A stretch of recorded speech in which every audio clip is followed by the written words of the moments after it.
Sampai dah. Assalamualaikum murid-murid. Waalaikumsalam cikgu. Okey, nampak tak pakai cikgu hari ni? Nampak. Cikgu pakai apa tu?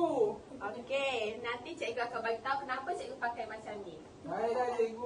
Cikgu akan tunjukkan satu video lagu. Nanti kamu nyanyi sama-sama tau. Nanti cikgu akan soal kamu. Baik cikgu.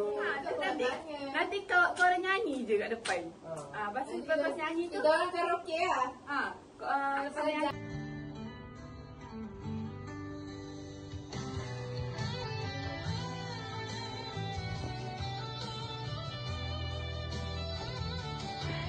Belajar masa mulai demi abah yang ku cintai.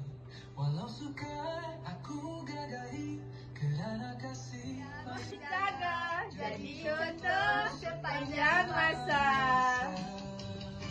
Dia diam.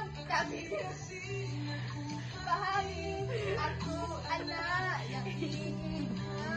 Semangat anak muridku. Mulai berdoa ikhlas.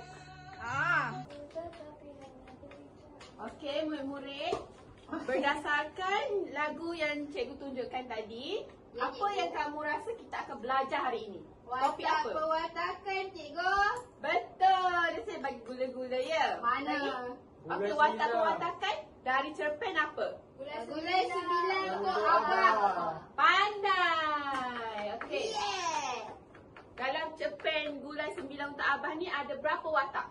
Berdasarkan lagu yang cikgu tunjukkan tadi. 5. 3. Betul. Aduh, kau ni aku jawab. 3. Okey. Seterusnya kita akan main satu aktiviti. Tak nak main. Apa cikgu? Nantilah kita buat. Tunggu. Tak nak main-main mak pesan. Sekejap ya. Dah.